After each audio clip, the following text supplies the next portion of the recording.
For some, the pressure is just getting to be too much. People are snapping. They can't handle the mass inundation of information that they are exposed to every day, regardless of what topic. It's having an effect on the health primarily of those in the West because of this continual search for what is right, what is wrong, what is good, what is bad, what is legal, illegal. There are those who have lost the ability to even sleep.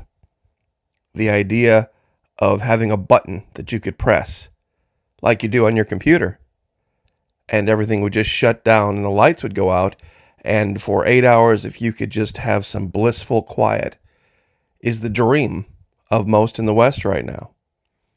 And many don't understand how we got here, how the internet, which used to be an escape, is now the prison, and getting away from the internet is the actual escape.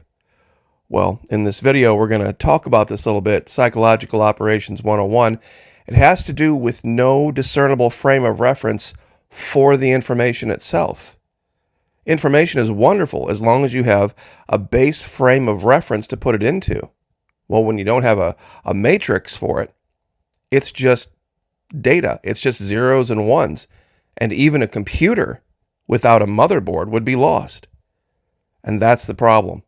Now, real quick, if you'd like to get the rules, so to speak, of the motherboard, join us over at the Florida Maquis Patreon channel, where it's only $1 per month. We talk about psychological operations over there in a way that not a lot of people do. There are 24 basic cognitive biases and logical fallacies that affect everyone. You tell people that, well, not me. It's not a fault. It is just how we're wired. There's faulty circuits in our wiring. And the more people that suffer from it, the worse the problem gets, because it kind of becomes this feedback loop that people can't get out of. If you'd like to join us over there, it's only $1 per month. It's even less if you sign up for an entire year. Fully refundable first 90 days, no questions asked. Trust me, once you start breaking this down, you'll be able to say, okay, file that information there. That information goes there. You'll be able to create your own matrix for it, and then you'll be able to sleep. Because all the information will have a file. It won't just sit up there and float in your head and bounce all over the place, wondering where its home is. Now, real quick, I'd like to do a quick run through on some basic information that will give you some insight into this. How many of you remember the Game of Thrones? It was real super popular. Some watched it, some didn't. It was on HBO. It was this story, knights and dragons and all this kind of stuff. But inside of the story was some really good writing. And a lot of the things that were said, they weren't giving credit to where they got the information from. One of these is this particular quote from character Cersei Lannister. She, counseling one of her sons, who's going to be king, says, "A good king knows when to save his strength and when to destroy his enemies."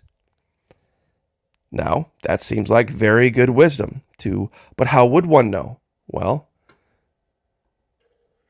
in the Bible, there's a scripture, Ecclesiastes 3, that some years ago, there was an incredibly popular song that literally is just a rundown of Ecclesiastes 3. A time for everything and a season for every activity under heaven. A time to be born, a time to die. A time to plant and a time to uproot. A time to kill, time to heal. Tear down, build. And, like she said here, a time to go to war and a time to take a breath. And that just takes time to know. Another great example from that series. This is Cersei Lannister, her father, counseling her younger son when he is about to become king. And he says a wise king knows what he knows and what he doesn't. This was part of a discussion where he was throwing at his grandson all of these different scenarios. What would you do? What would you do? And his grandson, being perplexed, says, well, what is the right answer to all of this? And his grandfather says, well, you have to attend unto wise counsel. meaning a wise king knows what he knows, but what he doesn't, and who he's going to have to turn to counselors for. Well, anybody who's read the Bible, Proverbs 11 and 14, where no counsel is, the people fall. But in the multitude of counselors, there is safety. Once again, when we see it in the secular world, it makes sense to us. When we see it in the secular world, it makes sense. But those who are anti-religious or irreligious don't realize that that reason that it makes sense is because it was in the Bible. This has all been done before. Here's my favorite. Here's my absolute favorite. Sun Tzu. Every time you quote Sun Tzu, everybody's like, oh, yes, great and wonderful Eastern wisdom. You cannot argue the great and wonderful, powerful Sun Tzu. All warfare is based on deception. Hence, when able to attack, we must seem unable.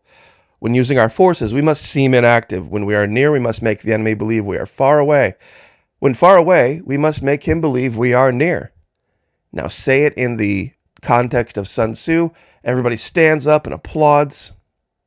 Say it in the context of the Israeli Mossad. By way of deception, thou shalt do war. And all of a sudden, everybody has an incredibly different take on it. Now, right here at the end, I would like to throw something out for those of you who did watch Game of Thrones. If you didn't watch the series, you might not get this. Do you remember when Arya Stark took her revenge on Walter Frey? And she said, leave one wolf alive, and the sheep are never safe. How many of you caught the reference to way back in this was in like season 4, I believe, actually later, season 4 or 5, to back season 1. Do you remember when the king had to kill their dire wolf? Because the wolf had attacked the boy who was going to be king. You see, it was the same. A lot of people didn't put this together. You see, the king realized that even though the young boy provoked the attack, that you couldn't let the wolf live. You couldn't let the wolf live. And even though in the first season, when it was seen as so unjust and so unfair that the wolf had to be put down because it attacked young prince who was going to be king, that now here later on, she comes to the same conclusion, that you just can't take the chance. You just cannot take the chance. Now, I'd like to, in all of that context, share something that I think a lot of people would be interested to see and ask a question. U.S. Navy responds to distress call after Israeli-owned tanker seized off coast of Yemen. The suspected piracy attack comes amid other maritime attacks in recent days linked to Israel-Hamas war. Apparently, there's the owner of this particular vessel, lower left, Central Park, is Israeli, Jewish perhaps, and that's why these Yemeni pirates decided they were going to take it over. But the details are a little bit interesting, and I'd like to ask a question. You see, the attack was repelled because a distress call got out to the USS Mason. That's an Arleigh Burke-class destroyer that was in the region, and they were able to respond to it. Well, when the pirates realized the USS Mason was on the way, they fled. My question to those of you, especially those of you who have not yet found it within your mind to figure out that standing with Israel is the only choice, why did they run? Why did they run? They were on the ship, and they had forced the crew into their safe room. Why didn't they wait for the USS Mason to arrive? And since God was on their side, I mean, according to you too, I mean, God can't clearly be on the side of the evil, terrible, horrible Zionists, right? So he must clearly be on the side of the Yemeni Houthi rebels. So why didn't they wait for the Mason to arrive and duke it out with the USS Mason, the 5 or 6 of them in their small arms, versus an entire Navy destroyer? Why? Why didn't they do that? God would have clearly been on their side, correct? Well, I think we can all understand the reality here. You see, they did try to flee, and they didn't even have any success at fleeing. The USS Mason ran them down, and aircraft aboard the Mason that was heavily gunned could have, if it had wanted to, it could have killed every single one of them and sent them to the bottom. Because there are no Geneva Convention protections for pirates or terrorists who take hostages children, women, the elderly, the disabled. So this kind of destroys the whole idea of some type of parity between Israel and those Hamas, Palestine, whoever. The reason they're going after the Mason, listen to me, after U.S. Israel interests, Western interests, is because they're cowards. They're cowards. They won't stand up. They won't put on uniforms. They won't go face to face. And they won't go head to head. They don't even believe in their own cause. Now, who remembers this? From, once again, Game of Thrones. How many of you remember what led to this? This Cersei Lannister being paraded through the streets in incredibly shameful state, and the revenge that she took for it. See, when you do this, there are consequences. See, she was taken unawares under false pretenses and thrown into a prison. And because she had allegedly governed incorrectly at this point in her past and governed incorrectly at that point in her past, that the local religious authority thought it was incumbent upon them, because they could find fault and they could find flaw, to then shame her, humiliate her, take her into captivity, and then do all this kind of stuff as some type of a righteous on-earth payback for this. And I find the parallel between what's just happened in Israel and this very striking, because that was, I guess, the reason that a whole bunch of thugs and criminals and drug-addicted terrorists in Palestine decided they could use paragliders and use a holiday to go raid a bunch of small little family farms with elderly people and children and people on holiday, and make themselves feel so big and strong, and to take hundreds of them into captivity. And now slowly, somehow get some kind of credibility on the world stage for releasing them 7 weeks later. One woman in critical condition, might not make it, very, very old. And all of a sudden now that gives them some kind of even playing field.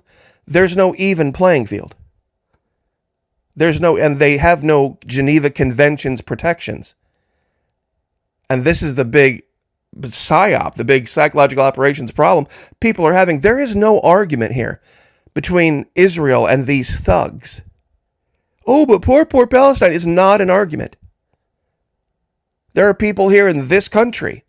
People in this country that could say the U.S. government did this wrong. The U.S. government did that wrong. I feel put upon and I feel picked on by the local authorities.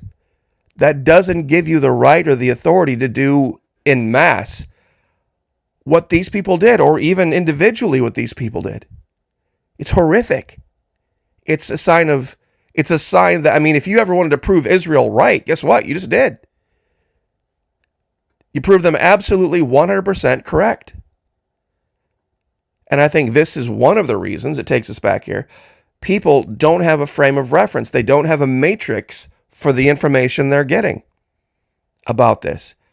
If you're having a hard time deciding who's the right and who's the wrong, that means you have absolutely no base frame of reference for right and wrong installed. You have no, basically, to put it in a computer term, you have no basic operating system. Those of you out there who are computer guys, the real computer literate guys, it's called a registry. Isn't it called a registry? If I'm not mistaken, when a computer, you press the button on the computer, there's a registry of things that have to happen for the computer to run the way it does. Well, what happens if you have a corrupt registry or you have a disorganized registry? Things happen out of order. You have nothing. You basically have a giant paperweight on your desk. Until you get that registry right in your computer and until it's operating properly, everything else can go by the wayside. And that's the true analogy here. See, you can make anything look like whatever you want to on the computer's face. Like, for example, you can make this look like, well, all humans know a good king knows when to say. No. That's just a reference to Ecclesiastes 3. A wise king knows what he knows and what he doesn't, attending unto wise counsel. Once again, biblical reference, biblical basis. The Bible is basically the registry.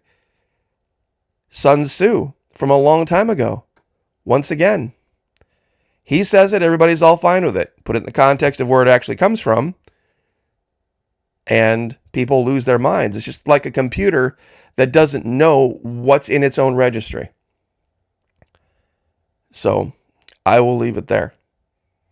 But believe me, if they were your sheep, your little ones, here in America, can you imagine? I cannot imagine what would be going on right now with patriot movements, militia movements, all over this country if another country had done on scale,